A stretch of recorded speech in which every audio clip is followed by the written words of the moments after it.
need, you can go there. If you see what you want, then go there. Let it be yours, let it carry you. Sweep the fear from your heart. If you need, you can go there. If you see what you want, then go there. Let it be yours, let it carry you.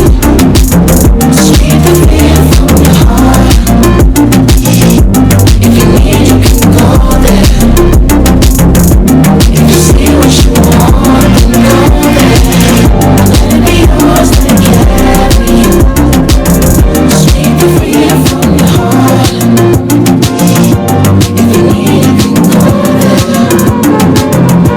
If you see what you want, then go there. Let it be yours, let it carry you. Sweep the fear from your heart. If you need, you can go there. If you see what you want, then go there. Let it be yours, let it carry you. Sweep the fear from your heart. If you need, you can go there. If you see what you want, then go there. John, verse 16, chapter 8. Jesus came to the world to show us how wrong we are about sin and who's truly right. You'll hang, Brown. You committed treason. You ought to give yourself up. You look good ducking that thick neck through a hangman's noose. Huh? Yeah. You know, there's a time I actually thought you were above me, watching you wet yourself, getting a whiff of your nature doings in here with no privy. I come to understand the human situation. One stalk of corn don't grow no higher than the other. Jim, you really think that crazy old man is going to save all you black people? He ain't gonna save us. He's trying to save you.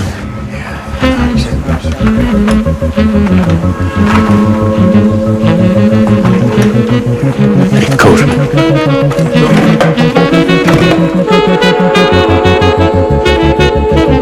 President Clinton, all presidents, all excellencies, all friends. I wrote this piece for every human being on earth. We, this people, on a small and lonely planet, traveling through casual space, past aloof stars, across the way of indifferent suns, to a destination where all signs tell us it is possible and imperative that we discover a brave and startling truth.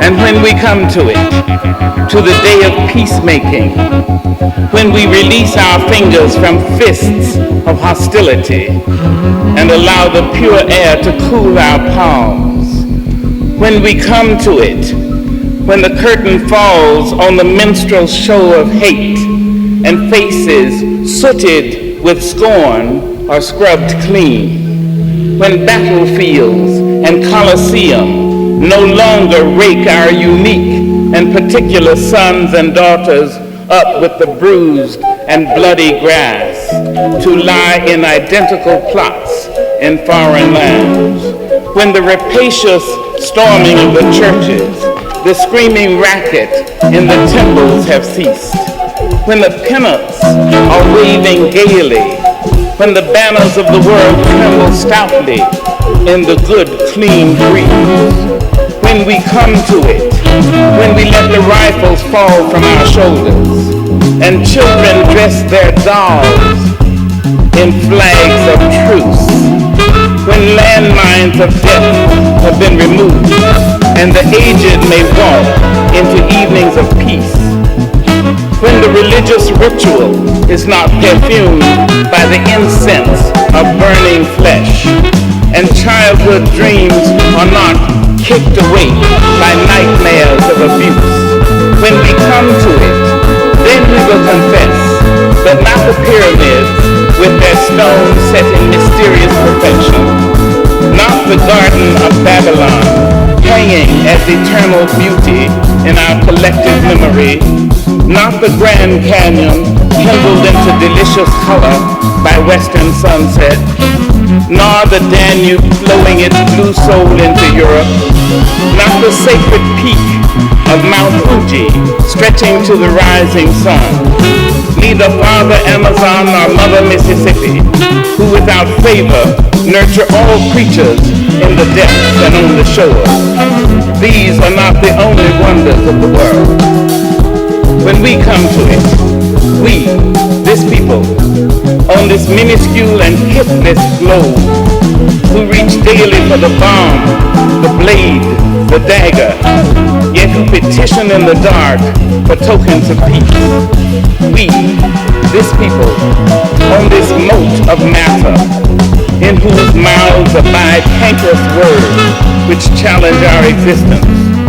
Yet, out of those same mouths can come songs of such exquisite sweetness that the heart falters in its labor and the body is quieted into awe. We, this people, on this small and drifting planet, whose hands can strike with such abandon that in a twinkling life is sapped from the living. Yet those same hands can touch with such healing, irresistible tenderness that the haughty neck is happy to bow and the proud back is glad to bend.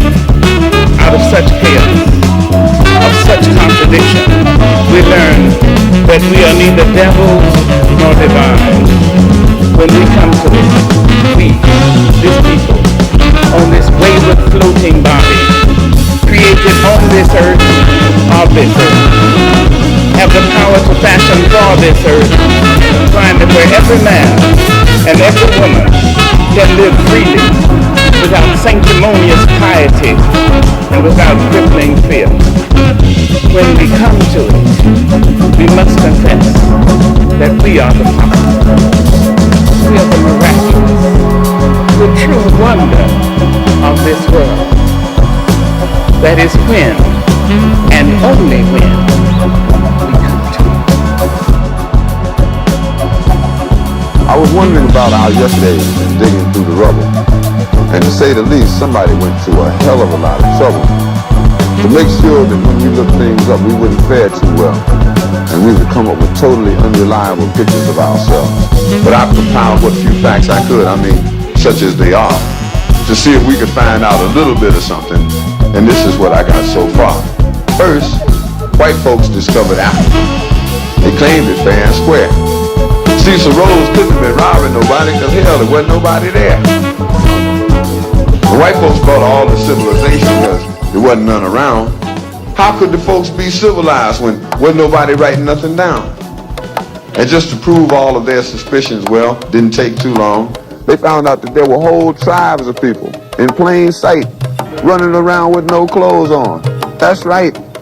The men, the women, the young, and the old righteous folks covered their eyes, and no time was spent considering the environment. Hell no, this just wasn't civilized. And another piece of information they had, or at least this is what we were taught, is that unlike the civilized people of Europe, these tribal units actually fought. And yes, there was some crude implements, and yes, there was primitive art, and yes, they were masters of hunting and fishing, and courtesy came from the heart. And yes, there was love and medicine, religion, intertribal communication by drum, but no paper, no pencils, and no other utensils. And hell, these folks never even heard of a gun. And this is why the colonies came, to stabilize the land, because the dark continent had copper and gold, and the discoverers had themselves a plan. They would discover all the places with promise. You didn't need no titles and deeds. Then they would appoint people to make everything legal, to sanction the trickery and greed. And back in the jungle, when the natives got restless, they would call it guerrilla attack. And they would never describe that the folks finally got wise and decided that they would fight back. And still, we are victims of word games. Semantics is always a bitch. Places once referred to as underdeveloped are now called mineral rich. And the game goes on eternally. Unity kept just beyond reach. Egypt and Libya used to be in Africa. They've now been moved to the Middle East. There are examples galore, I assure you. But if interpreting were left up to me, I'd be sure every time folks knew this version wasn't mine, which is why it is called His Story.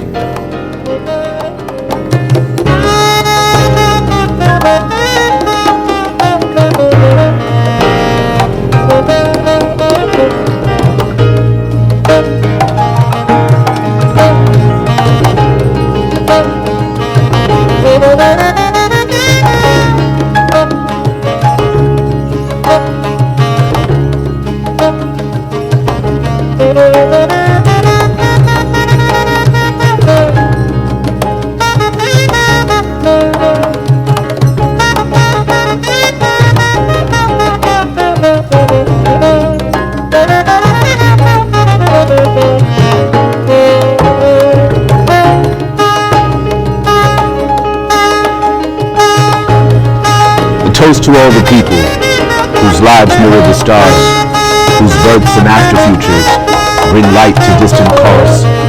A toast to all extremities, to wealth and all disease, to burning fuel, the burning pyres, the burning tires and trees. A toast to the pollution, the war of man versus beat, the ignored truths of centuries recycled for a fee. A toast to the free market of liberty and dreams, the value placed upon ideas, supply, demand, and deed. A toast to the landholders, from sea to holy sea, who benefit from monthly rent and dangle every key. A toast to all the papers signed, the contracts, wills, and laws, the bar exams, the shake of hands, the draw of sticks and straws. A toast to all the losers who could not pay on time, who lost their jobs, who lost their homes, and sometimes lost their minds. A toast to those who lost their minds, who never stood a chance, whose wings were clipped, whose rights were stripped, heard music and they danced. A toast to all the dancers who navigate through space, who twist and turn through lessons learned when poets make their case. A toast to all the poets who contemplate the wind, whose life and breath may circle death but never know an end. A toast to the beginners who measure growth in steps, who find the strength to go the length unhindered by each test. A toast to all the teachers who gift us with the tools to read between, discern, and glean the timelines and the news. A toast to all the journalists who surf the weight of times, who structure phrase the way it plays and burrows in the mind. A toast to all the scientists who seek the hidden cause, amending all their findings until they chime as laws. A toast to all musicians whose science rests in sound, intuitive decisions, whose heights and depths resound. A toast to the resounding truths that ripple through the times, that impact cultural shifts and lifts the standards of design. This is our time.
Jesus came to the world to show us how wrong we are about sin and who's truly right. You'll hang, Brown. You committed treason. You ought to give yourself up. You look good ducking that thick neck through a hangman's noose.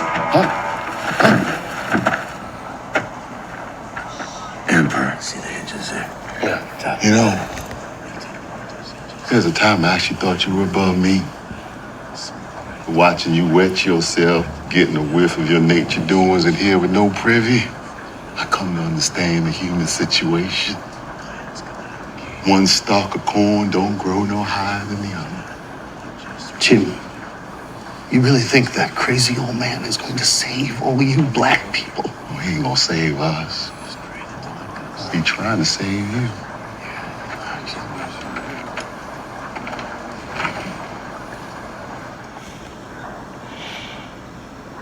I'm just a poor, wayfaring stranger, traveling through this world below. There is no sickness, no toil, no danger in that bright land to which I go. I'm going there to see my father and the loved ones who gone on. I'm just going over Jordan. I'm just going over home. I'm just going.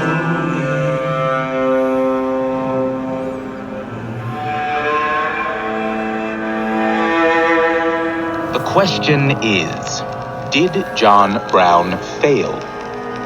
He certainly did fail to get out of Harper's Ferry before being beaten down by United States soldiers and to lead a liberating army into the mountains of Virginia.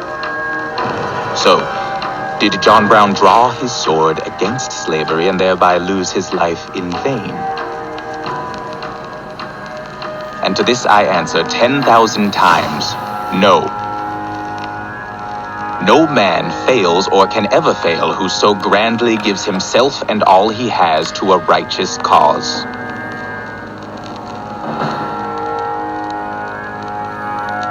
If John Brown did not end the war that ended slavery, he did at least begin the war that ended slavery. If we look over the dates, places, and men for which this honor is claimed, we shall find that not Carolina, but Virginia. Not Fort Sumter, but Harper's Ferry. John Brown's zeal in the cause of freedom was infinitely superior to mine. I could live for the slave. John Brown could die for him.